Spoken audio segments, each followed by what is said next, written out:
안녕하세요. 뉴스K 김현주입니다. 뉴스K는 매주 화요일 인터뷰 중이란 코너에서 이슈의 중심에 있는 사람들을 만났습니다. 2015년 새해 첫날인 오늘 뉴스K는 인터뷰 중에서 만났던 이들을 다시 만나려고 합니다. 삶의 여러 현장에서 자신들이 할 수 있는 일을 하며 우리 사회를 밝게 만드는 사람들의 이야기를 들어보겠습니다.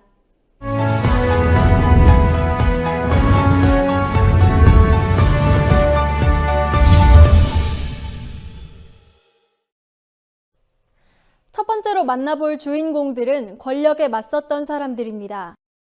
청와대가 민간인 불법 사찰에 개입한 사실을 폭로하고 비리재단의 대학 복귀에 반대하며 단식에 나서는 등 부당한 권력에 짱돌을 던져왔습니다.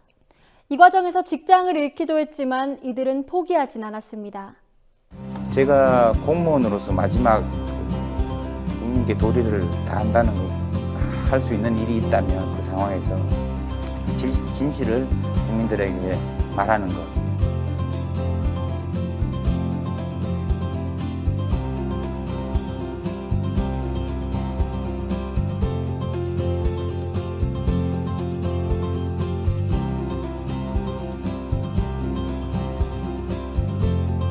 이명박 정부 당시 국무총리실에 민간인 불법 사찰을 폭로하셨잖아요. 네. 그 모르는 분들도 있으실 것 같은데 민간인 불법 사찰은 2008년 촛불 집회가 일어나는 시기에 김종익 씨를 이제 국무총리실이 사찰을 한 거였거든요. 2010년에 이에 대한 수사가 있었고 이 수사 과정에서 증거인멸이 이루어졌는데 당시 수사는 총리실 공무원들의 어떤 일탈 행위로 이렇게 마무리가 되었는데 그것이 아니고 이 증거인멸은 청와대의 지시로 이루어진 것이다. 청와대가 주도적으로 모든 것을 해서 이루어진 것이다라고 제가 폭로를 했던 것입니다. 청와대에서 제가 받은 지시는 이 컴퓨터를 완전히 부수라는 거였었어요. 부숴서 쓰레기통에 버리든지 아니면 그냥 강물에 갖다가 한강에 버리든지 이런 지시였는데 민정수석실하고 검찰하고 조율이 다 돼 있어서 문제 삼지 않는다고 했기 때문에, 그리고 이거는 제가 뭐 제 잘못을 회피하려고 말씀드리는 게 아니고 사실이 그렇습니다. 두 차례 수사와 재판을 받으시면서 검찰이나 법원에 대해 어떤 느낌을 받으셨어요? 검찰의 수사는 제가 받은 느낌을 말씀드리자면 수사를 하는 기관이라기보다는 어떤 결론을 정해놓고 그 수사 과정을 통해서 그 결론을 향하도록 짜맞추는 기관, 그래서 권력, 청와대 그리고 자신들의 그 안위를 위하는 기관, 저는 그렇게 인식이 됐어요. 검찰이 불법 사찰하고 증거인멸 수사를 2번 했는데 제가 당시에 그 포장도 뜯지도 않은 5천만 원짜리 덩어리, 관봉이라고 부르는 이 돈의 일련번호뿐만 아니라 이 덩어리의 일련번호, 제작번호가 다 있는 거였기 때문에 추적을 해서 이게 어디서 나왔는지 또 누가 줬는지 저는 민정수석실에서 준 걸로 알고 있고, 그런데 검찰에서 수사가 전혀 진행이 안 됐어요. 전혀. 오히려 어떻게 알아봐도 이것은 파악할 수 없더라 뭐 이런 결론을 내렸고요. 그 돈을 저한테 전달한 분은 그 장인어른한테서 뭐 받아놨던 그 돈이라고만 해명을 했었는데, 그것은 이제 사실이 믿을 수 없다라고 검찰이 인정을 하면서도 출처는 모르겠다.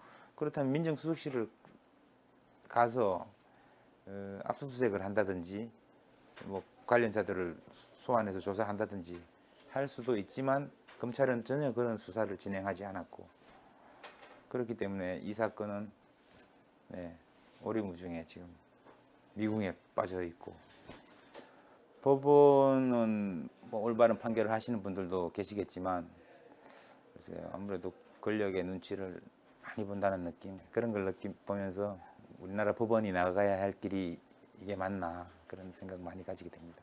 우리 주변의 직장인 그리고 공무원들 모두 잠재적 장진수일 수 있다라는 말씀을 하셨는데요. 저처럼 어떤 권력이나 뭐 힘을 가진 사람들에 의해서 그냥 이용될 수도 있고요. 이게 또 잠재적 제보자일 가능성도 상당히 있습니다. 이 최근에 간첩 조작 사건, 세월호 사건 이렇게 쭉 거치면서 이 국민들, 시민들께서 가장 궁금해하시는 거는 도대체 어떻게 된 거야 그거, 진실이 뭐야 이거거든요. 그런데 그 진실은 그 당시에 그 조직 안에 있던 사람이 가장 잘 압니다. 직접 행하고 보고 했기 때문에. 예. 그 진실을 알리는 일, 거기에서부터 잘못을 시정할 수 있는 출발점이 된다. 예. 그렇기 때문에 반드시 해야 되는 거죠. 진정한 가치가 존중되고 소중하게 여겨지는 것이 좀 저희 바라는 세상입니다.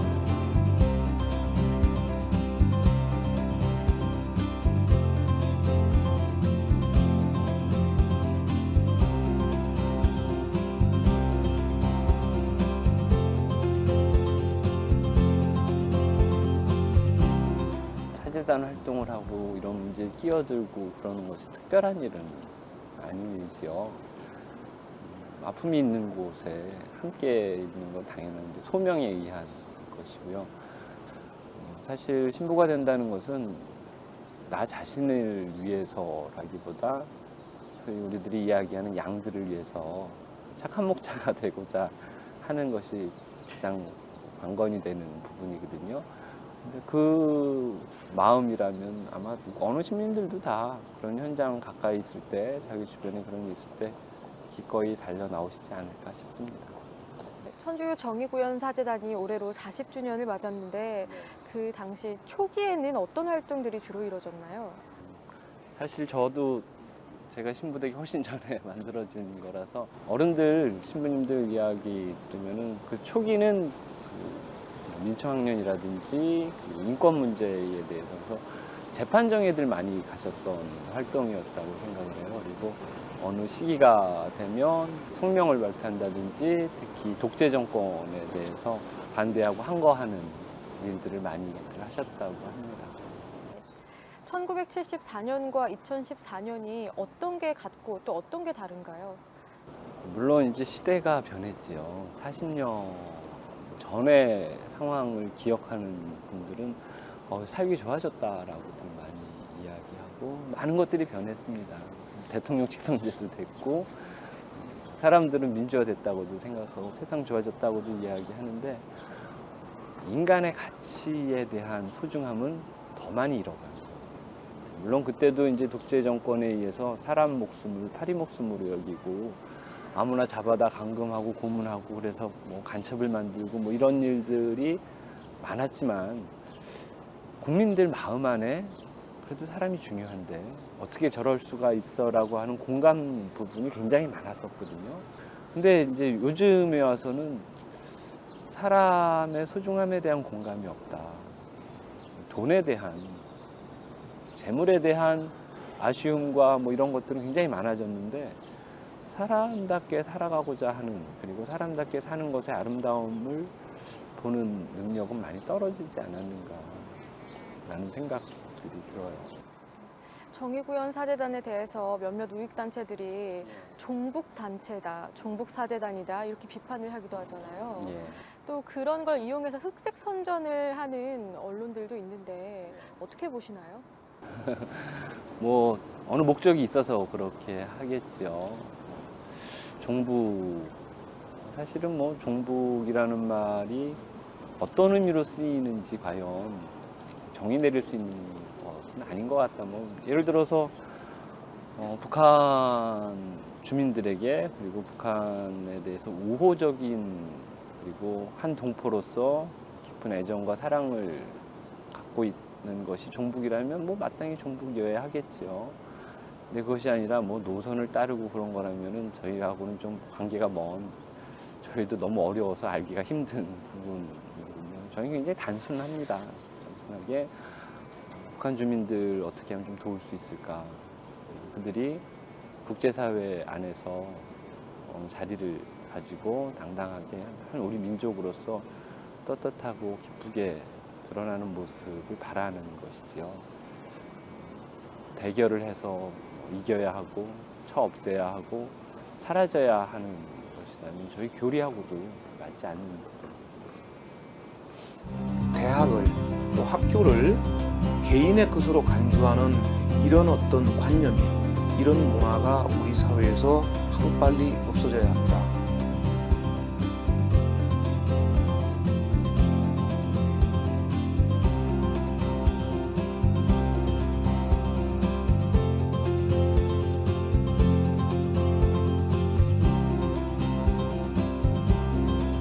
올해 초에 그 김문기의 둘째 아들이 이사장이 된 직후에 학교가 갑자기 물을 끼얹은 듯 침묵의 어떤 그런 공간으로 빠져들었어요.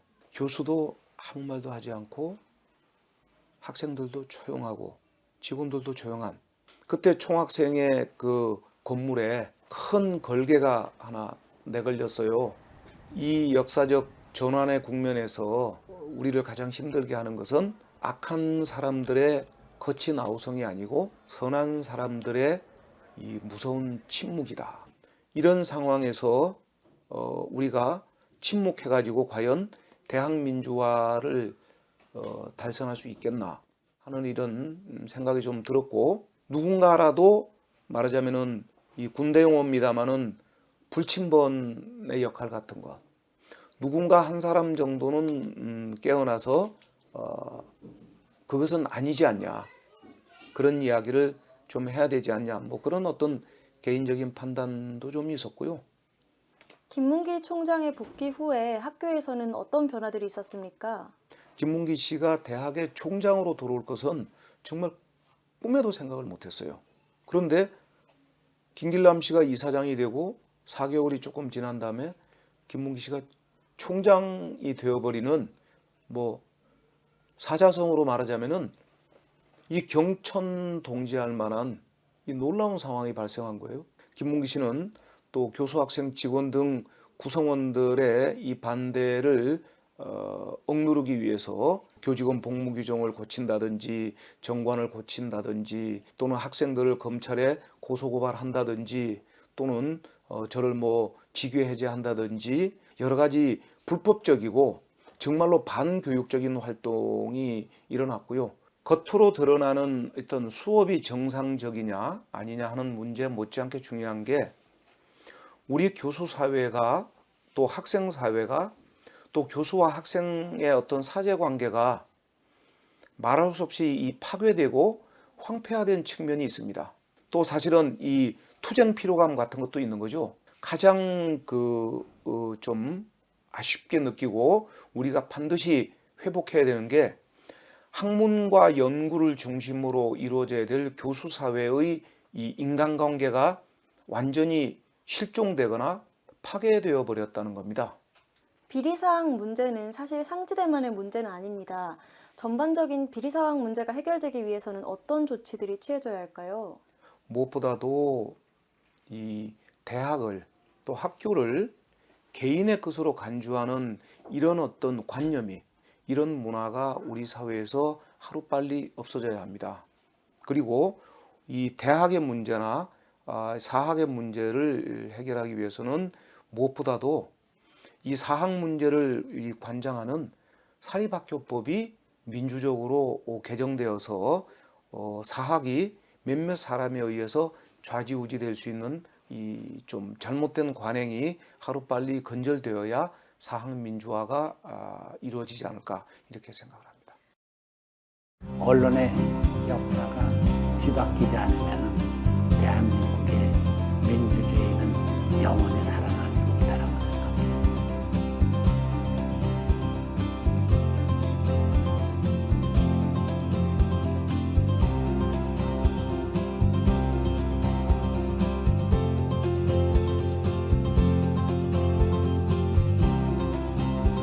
우리가 40년 전에 자유언론 실천 선언을 했던 것이 그 실천 선언이 이루어졌다면은 그러면은 이 40주년이라는 기념식 같은 것도 있을 수가 없었을 텐데 그 40년 전에 있었던 언론의 그 당시의 현실이나 지금의 현실이나 거의 언론의 자유가 이루어지지 않고 있다는 생각은 갖기 때문에 상당히 비통한 생각을 가지고 있어요.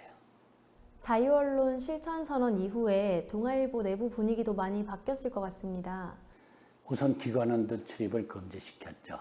금지시키면서 그동안 보도하지 못하던 기사들을 보도하기 시작을 했죠. 특히 학생들 데모, 그때 그것을 일면에 톱으로 실지 않으면은 우리가 제작 거부하겠다 하는 투쟁까지 벌이면서 그 기사를 키웠고, 결국은 전혀 예상지도 못했을지도 모르지만은 김영삼 신민당 총재를 인터뷰해서 신문 톱으로까지도 실릴 수 있었어요. 그만큼 우리가 자유언론 실천 선언하면서 그동안에 금기시 되었던 기사들이 수면에 다시 장식하게 됐죠. 그러니까 자유언론이 이루어지고 있었죠. 굉장히 피눈물 나는 투쟁이었었어요. 선생님께서 생각하시는 언론의 기본 자세는 어떤 건가요? 우선 제일 중요한 것이 언론의 자유가 없이는 민주주의 국가가 이루어질 수 없다라고 생각해요. 근데 지금 현재로 보면은 언론의 자유가 없죠. 그렇다면은 사법부 또는 입법부 자유로운가요? 지금 현재 어떤 권력에 의해서 지배받고 있는 것이지 한국의 민주주의 국가가 전혀 아니에요. 그것은 언론의 자유가 없기 때문에, 자유언론이 없기 때문에 일어난 현상이라고 생각돼요. 이런 상황에서 언론인은 어떤 역할을 해야 한다고 생각하세요? 우리나라 언론이 망가지기 시작한 것 중에 하나가 언론인들이 관계나 정계로 나가는 걸 출세하는 걸로 생각하는 그런 경향이 있지 않나 하는 생각이 때, 이것이 언론을 좀먹히는 일이 아닌가 하는 생각을 하고, 이런 제도가 사실은 바뀌어야 된다고 생각을 해요. 이것을 사실은 실천에 옮겼던 사람의 대표적인 인물이 우리가 존경하는 송건호 선배님이신데, 동아일보 우리 때문에 동아일보 편집국장을 사표를 던지시고 나오셨는데, 한양대학교 신문방송학과 강사를 하시는데 중앙정보부 압력 때문에 그것도 못하시게 해놓고 청와대에서 사람을 보내서 교육부 장관으로 들어오라는 입각 제의를 했었어요. 그때 송건호 선생이 뭐라고 그랬냐면, 나는 언론인이지 행정가가 아니다 하고 거절하셨어요. 언론을 천직으로 알아야지, 언론을 징검다리로 해서 관계나 정계로 나가려고 그러는 사람은 진정한 언론인이 아니다. 세월호 참사가 발생했을 때 언론은 선정적 보도에 집중했고 정작 전해야 할 사실들은 외면했습니다. 대형교회 비리가 터질 때에도 언론은 눈을 감았습니다. 우리 사회의 민감한 문제에 언론이 침묵할 때 영화를 통해, 음반을 통해 언론이 해야 할 일을 대신한 사람들이 있습니다. 언론인보다 더 언론인다운 사람들을 만나봤습니다. 소재는 다이빙 벨이지만 저희들이 얘기하고 싶은 것들은 왜 그 시간에 군환하지 않으려고 했는가.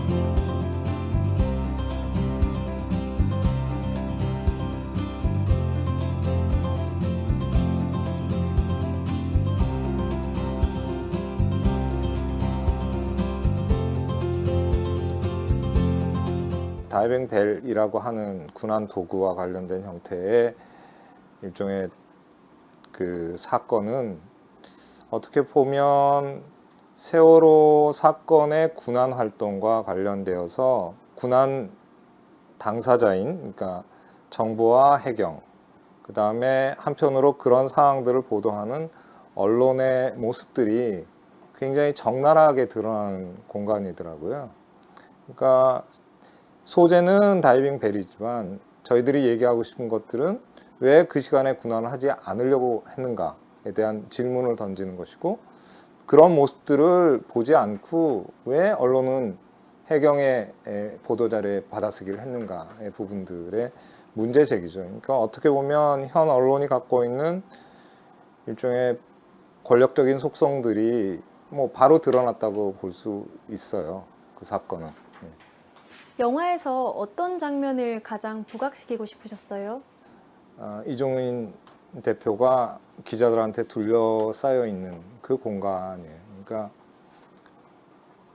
그것 하나로도 영화의 모든 걸 얘기할 수 있다고 저는 생각을 했어요. 정말 폭력적이더라고요. 사건의 본질, 내용, 군한 내용에 대해서 잘 모르는 기자들이 일종의 이종인이라는 한 개인을, 어떻게 보면 작은 개인이잖아요. 개인을 일종의 질문으로 말하자면 토끼몰이를 하는 그런 모습들에 어떻게 보면 진짜 전율을 느낄 정도로 폭력적이다라는 부분들. 자, 처음부터 구하실 수 있다고 생각하셨어요? 못 구한다기보다는 안 구하신 거죠 지금. 아직도 해경이나 어딘 쪽에 섭섭한 부분이 있습니까? 실험이라는 이야기가 있었어요. 거기에 대해서 어떻게 생각하십니까? 더 빨리 하실 수 있다면 더 빨리 수습하는 게 더 낫지 않나요? 공인 누구다 이것 때문에 돌아오셨다는 말 자체가 너무 궁색한 변명인 것 같습니다. 세월호 밑에서 기다리던 실종자들이 굉장히 많았는데요. 하실 말씀 있으시면 해주시죠. 왜 그 사람이 모든 군안 활동을 책임져야 되는 당사자인 것처럼 질문하는지 모르겠다라는 거죠. 그 질문 자체가 언론이 제대로 자신의 역할을 하지 못하면서 일정한 희생양을 잡아서 쏟아내는 분노와 이렇게 화풀이 같은 것처럼 느껴졌거든요. 오히려 더 취재해야 될 대상이 어디인가, 당신은 어느 공간에 가서 그런 질문을 해야 되는가들을 거기 현장에 있는 기자들한테 오히려 질문하고 싶었던 거죠. 그 권력이 뭔가 자신의 영향력을 부당하게 행사하고 있다면 그것에는 저항을 해야 된다라고 개인적으로 생각을 해서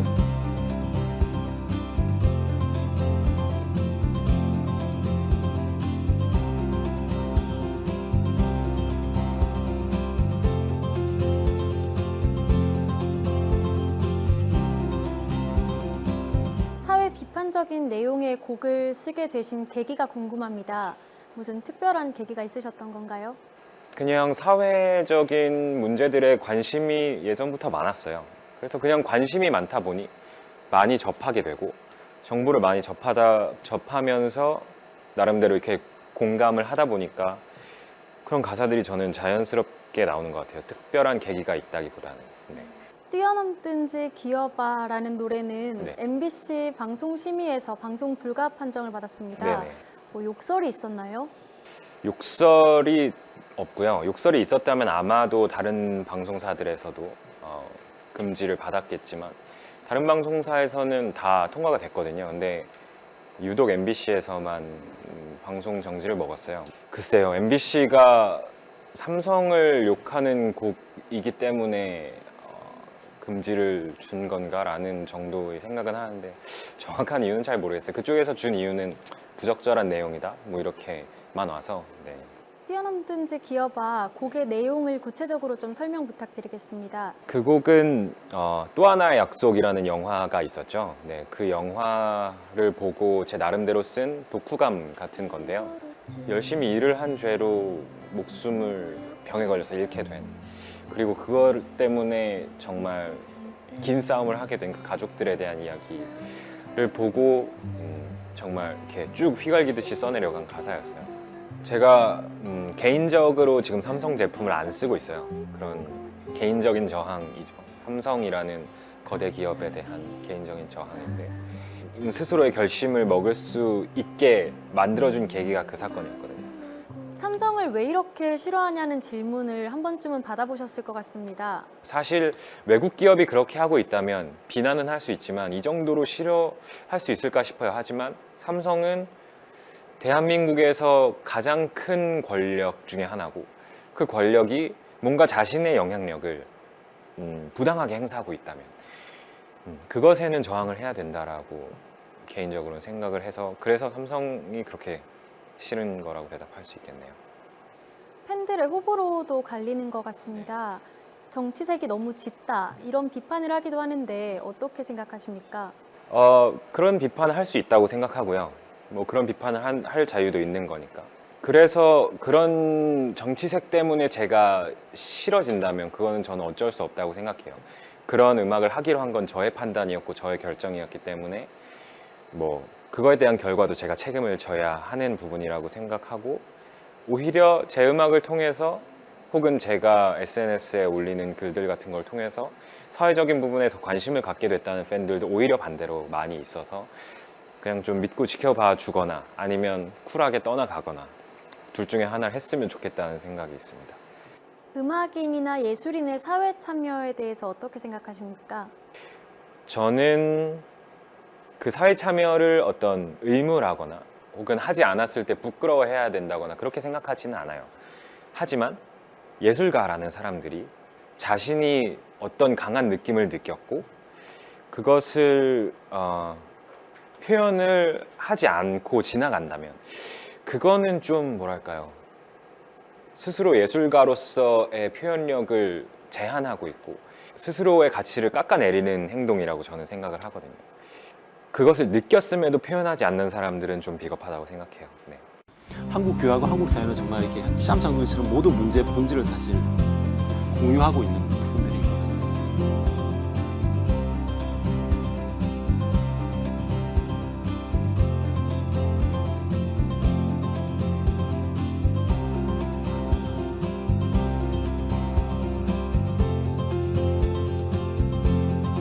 이번 영화 제목이 코바디스인데 어떤 뜻인가요?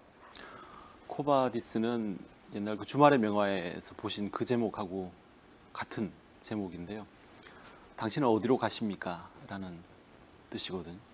어떤 분들은 이 코바디스라니까 이번에 또 뭘 디스하냐 그러는데 그런 영화가 아니고 한국 교회를 향해서 당신들은 어디를 향해 가고 있습니까?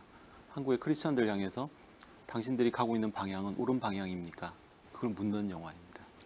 그 여러 종교 중에서도 왜 기독교를 선택하신 거죠? 사실 제가 크리스찬이기 때문에 만든 영화이겠죠. 제가 다른 종교를 가진 사람이었으면 코바디스 같은 영화를 만들지 않았었겠죠. 잘 알지도 못했을 테고. 근데 아마 크리스찬들이라면 같은 생각을 가지고 있을 텐데요. 아침에 출근해가지고 컴퓨터를 딱 켰을 때 이 시각 주요 뉴스에 교회나 목사란 단어만 있어도 사실 가슴이 뜁니다. 또 어떤 사고를 쳤을까에 대한 그런 것들이 있죠. 그러니까 한국 교회와 한국 교회 목사님들이 전혀 한국 사회에 신뢰를 주지 못했던 부분들이 있어서 사실 포털에 그런 기사만 떠도 크리스찬들 입장에서는 가슴이 뛰고 좀 답답한 느낌부터 보면서 클릭을 하게 되는 그런 상황이거든요. 한국 교회하고 한국 사회는 정말 이렇게 시암장동이처럼 모든 문제의 본질을 사실 공유하고 있는 부분들이 있거든요. 뭐 빠른 성장을 추구하고 그리고 권력과 유착이라든지 여러 가지 그런 면들에서 각자가 갖는 문제들을 아주 긴밀하게 공조하고 있기 때문에 한국 교회를 개선하고 이 문제를 정확하게 바로잡고 끊어낼 부분을 끊어내는 게 한국 사회를 개선하는 데 아주 좋은 수단이 될 수도 있습니다. 그런데 이명박 전 대통령 같은 경우는 감독님께서 발표하신 그 3편의 영화에 다 출연을 하시더라고요. 네. 왜 자꾸 이명박 대통령만 나오게 하냐 이런 말도 있을 것 같은데요. 네, 이명박 대통령을 왜 이렇게 싫어하느냐는 분이 있는데요.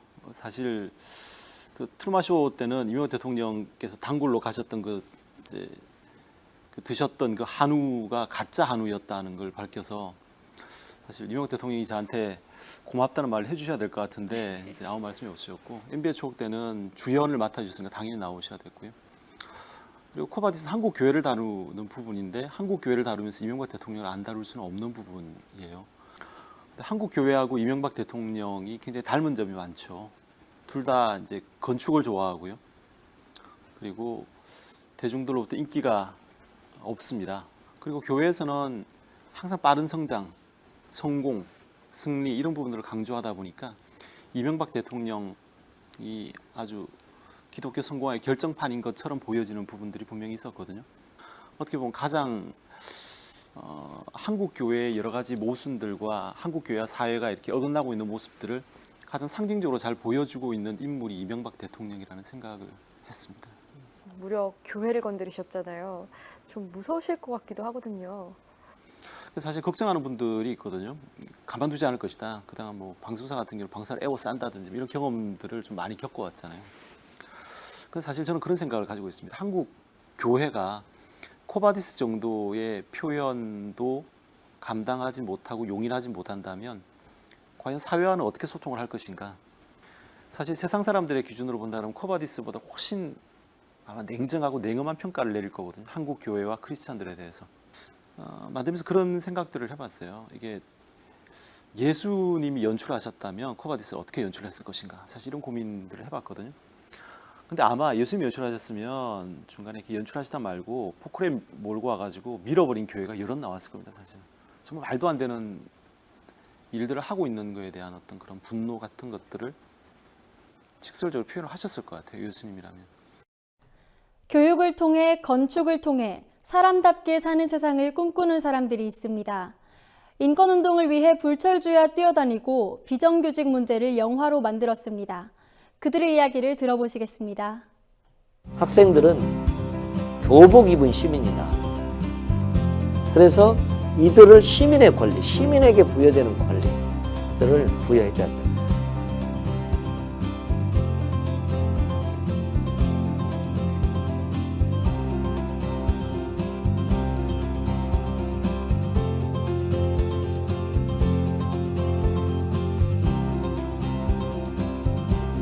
교육 시스템은 청소년 학대, 아동 학대 수준이다라는 말씀은 어떤 취지에서 하신 겁니까? 예, 저는 초등학생들을 학교 마치고 한 4-5개, 심지어는 7-8개 학원을 보내잖아요. 그렇지 않습니까? 또 이제 뭐 중학교, 고등학교 가면은 또 학원 갔다가 와서 또 밤에 또 11시, 12시, 1시까지 해야 되잖아요. 그래서 이게 결국은 저는 쉬지도 못하고 놀지도 못하고 잠도 제대로 못 자면서 청년기를, 아동기를 보내고 있는 겁니다. 근데 이게 이제 결국 입시 경쟁 때문에 그런 거죠. 저는 이제 이 입시 경쟁 자체가 무모하고 비생산적이고 이제는 이걸 개혁할 때가 왔다 이렇게 생각을 개인적으로는 갖고 있거든요. 그래서 저는 이런 말씀도 해요. 뭐 창의성은 적절한 쉼과 적절한 놀이와 적절한 잠에서 나온다. 이제 바꾸자. 제가 이제 그렇게 얘기를 하죠. 근데 예를 들면 이제 학부모님 입장에서 보면 우리 애를 주말에 놀려? 그럼 다른 애들은 더 국영수 열심히 하고 있는데 이렇게 되는 거예요. 서로 입시 경쟁이 과열되다가 보니까. 그래서 이제 언제까지 이 무모한 경쟁을 할 거냐. 뭔가 바꾸자. 어떤 형태로든지. 이렇게 이제 좀 생각을 하고 그걸 정책적으로도 한번 해보려고 제 나름대로는 좀 고민을 많이 하고 있습니다. 구체적인 해결 방안으로 고민하시는 건 어떤 게 있을까요? 그 하나에는 뭐 이제 혁신학교 같은 것도 있고요. 또 자유학기제 같은 것도 중학교 1학년 과정에서 뭔가 국영수 공부만 하는 게 아니고 진로 탐색 같은 거, 인생을 한번 좀 고민해보고 진로 탐색을 해보기엔 그런 프로그램도 있거든요. 뭐 그런 것들도 하고 저희는 심지어 고등학교 과정에 뭐라고 그럴까요? 인생학교라고 할까? 자기 꿈을 좀 실현하기 위한 좀 기존의 교육 과정과는 다른 경로를 좀 밟아보는 학년 과정 같은 것도 한번 만들어 보려고 그래요. 덴마크나 이런 북구에서는 1년 동안 그런 과정도 있어요. 농촌에 가서 농사도 지어보기도 하고 뭐 이런 기존의 정규적인 교육 과정으로 벗어나서 뭐 좀 일종의 긍정적 방황도 해보고요. 그래서 저희가 여러 가지 정책들을 이제 고민을 하고 있습니다. 취임 이후에 자사고 현안이 불거지면서 다른 문제들은 상대적으로 관심을 덜 받게 된 것 같습니다. 맞습니다. 예. 교육감님께서 애착이 가시는 다른 교육 정책이 있다면 어떤 것들이 있을까요? 저는 학생 자체를 굉장히 중시해요. 그래서 지금 9시 등교 문제도 신문이나 이런 데서는 제가 막 9시 등교를 강행하는 것처럼 돼 있는데 제 입장은 그게 아니에요. 저는 중학교 고등학생들 이제 정말 판단 능력이 있는 학생들한테 너희가 결정해봐라. 이렇게 중대한 문제를 너희가 결정해봐라. 그래서 저희가 학교에 지침을 내려보냈어요. 학급별로 학년별로 토론을 시켜달라. 그리고 투표를 하게 해달라. 그리고 이제 지금 현재 체제 하에서 뭐 학생만이 모든 걸 다 결정할 수는 없잖아요. 그런데 교사나 학부모님도 의견 참여해야 되니까. 그런데 투표 결과를 50%는 반영해달라. 저는 학생들이 한 번은 자기 문제에 대해서 주인이 되게 하고 싶어요. 우리가 시민이라고 할 때 시민의 권리를 얘기하잖아요. 학생들에게도 그 권리를 생각해야 된다. 그래서 저는 학생들은 교복 입은 시민이다. 그래서 이들을 시민의 권리, 시민에게 부여되는 권리들을 부여해 줘야 된다. 이제 그래서 제가 그런 내년에 학생 자치, 학생들의 자율 결정을 위한 대대적인 프로젝트를 할 겁니다. 저는 밖에서 있는 사람이지만 그들은 영화 속 주인공들과 같은 삶을 사는 사람이잖아요.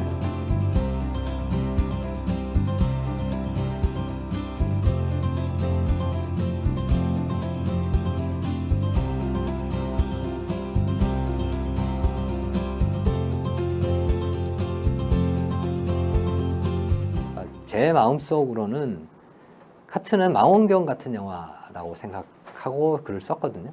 그러니까 그 노동 현장에 있는 또는 파업 현장에 있는 노동자들이 사람들이 아주 멀리 있는 그들이라고 생각을 하잖아요. 그걸 망원경으로 이렇게 당겨서 보면 바로 내 옆에 있는 사람처럼 느껴지잖아요.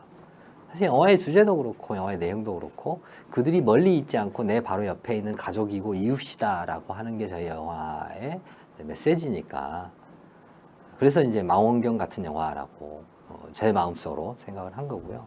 두 번째 작품은 이제 정반대로 현미경 같은 영화예요. 월급쟁이라는 정체성과 언론인이라는 정체성 사이에서 갈등하는 사람의 이야기라고 보면 될 것 같아요. 그러니까 그 얘기는 실은 굳이 기자일 필요도 없다고 생각을 하거든요. 그러니까 보편성을 가질 수 있는 주제라고 생각하는 것은 우리가 흔히 직장인들이 직장을 다니면서 겪게 되는 그런 순간들이 있어요. 자신의 신념과 맞지 않는 어떤 일을 해야 하는 순간이 와요.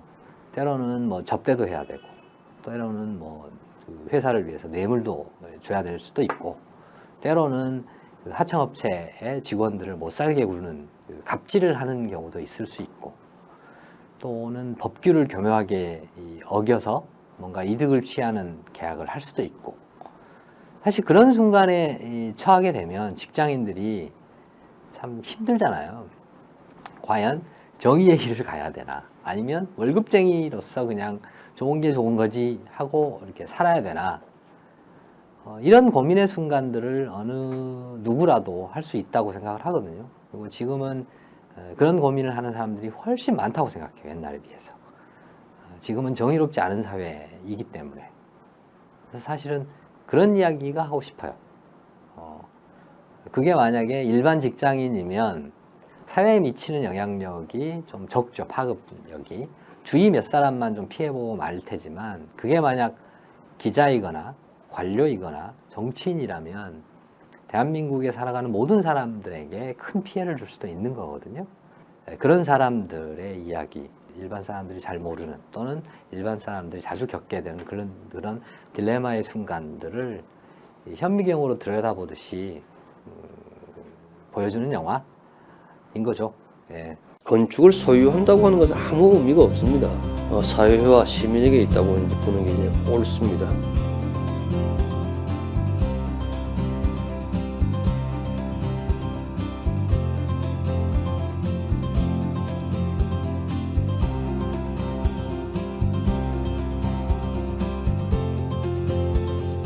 건축을 소유한다고 하는 것은 아무 의미가 없습니다. 건축은 소유할 수 있는 게 아니고요, 사용할 수 있는 것밖에 아니거든요. 뭐 자기 개인이 돈을 갖다 내서 집을 짓더라도 그것은 그 사람은 사용권만 얻을 따름이지 소유권은 그 사람에 있지 않고요.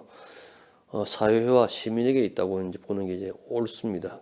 건축은 문화지 개인의 소유물이 될 수가 없다고 하는 거고요. 누구든지 향유해야 되는, 누구는 공유해야 되는 그런 어떤 우리의 바탕이라고 하는 겁니다. 그러니까 그 건축을 가지고 자기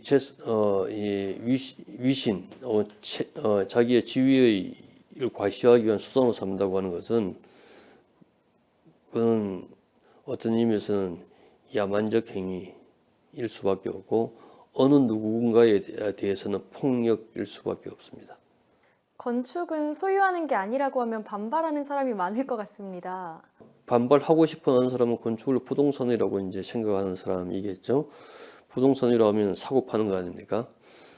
자기 집을 사고 판다고 하는 것은 자기를 사고 파는 거와 마찬가지입니다. 건축은 하이데커 말로는 건축은 우리 자신이라고 그랬거든요. 그러니까 자기 자신을 갖다가 사고 파는 거와 마찬가지니까 건축을 문화로 이해해야지 부동산 가치로 이해하지 하게 되면은 자기 삶을 비하시키는 것과 마찬가지라는 겁니다. 우리 시대가 지향해야 하는 도시 발전의 패러다임은 뭐라고 생각하십니까? 집은 채워진 곳인데 집은 개인이 들어와서 사용하는 곳이니까 사실 도시하고는 관계가 없어요. 도시의 직접적인 관계는 집 밖의 공간, 길이나 광장이나 골목이나 이런 비어져 있는 곳이 우리의 삶의 도시에 굉장히 중요하게 관계하거든요. 선진 도시는 어떤 도시냐면 이 비어진 공간이 굉장히 잘 조직되어 있는 곳이고요. 미개한 도시는 이 비어진 공간이 수시로 끊어져 있는 겁니다. 어디 길을 가다가 갑자기 갈 수가 없어요. 어떤 공원에서 다른 공원을 가고 싶은데 가려고 그러니까 굉장히 불편해요. 집에 있다가 생각해 보니까 나 미술관을 가고 싶은데 미술관 갈 방법이 막연해요. 이런 류의 도시는 파편적 도시라고 하는 건데 그런 도시는 미개한 도시입니다. 따라서 도시의 중요한 것은 비움이 중요하지 채움이 중요하지 않다고 하는 겁니다. 잘 비워진 도시가 좋은 도시입니다. 내가 생각하는 인권은 그들의 편에 서는 거예요. 약자들의 편에 서는 거예요. 억울해서 우는 사람들의 편에 서는 거고.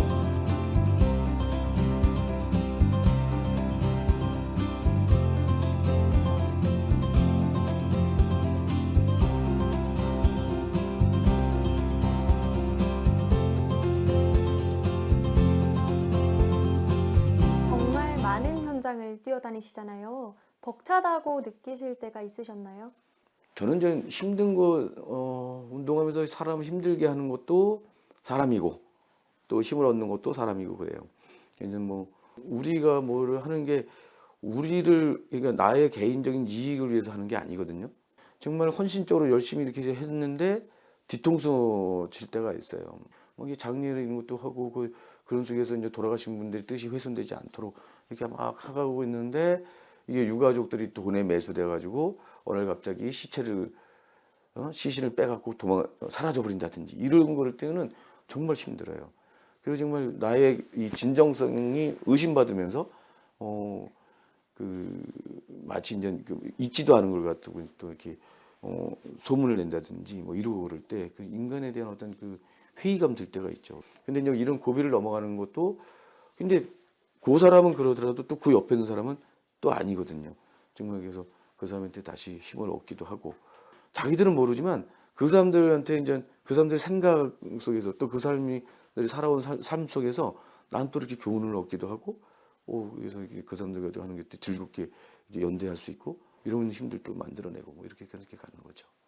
그러니까 사람들을 만나시면서 다시 충전이 되신다 이런 말씀이신가요? 그렇죠. 예. 선생님께서 생각하고 그리는 인권이란 무엇인가요? 인권은요, 저는 뭐 명확하게 생각을 합니다. 인권이라고 하는 건요, 약자들의 것이거든요. 약자들이 인간답게 살 수 있도록 만드는 게 인권이에요. 그걸 지향하는 거죠. 현실에서는 그게 안 되더라도 그거는 연대를 통해서 또 가난한 자들, 약자들의 연대를 통해서 이제 이뤄내는 거라고 이제 생각이 들고요. 그래서 이제 내가 생각하는 인권은 그들의 편에 서는 거예요. 약자들의 편에 서는 거예요. 억울해서 우는 사람들의 편에 서는 거고, 힘들어서 죽겠다고 하는 사람들의 편에 서는 거고, 그래서 그 사람들이 스스로 주체가 돼서, 삶의 주체가 돼서 그 문제를 해결하는 그런 주체로 이제 서도록 만들어가는 게 인권이다 생각이 드는 거죠. 그래서 인권운동가는 그런 일들을 안내해주고 촉진시켜주는 그런 역할을 하는 사람이다라고 생각을 하고 있습니다. 오늘 인터뷰 중에 만난 사람들은 인간에 대한 따뜻한 시각을 품고 있었습니다. 인터뷰 중은 올해에도 우리 사회 곳곳에 다양한 목소리를 전하도록 최선을 다하겠습니다. 1월 1일 뉴스K 마칩니다. 시청자 여러분 새해 복 많이 받으십시오.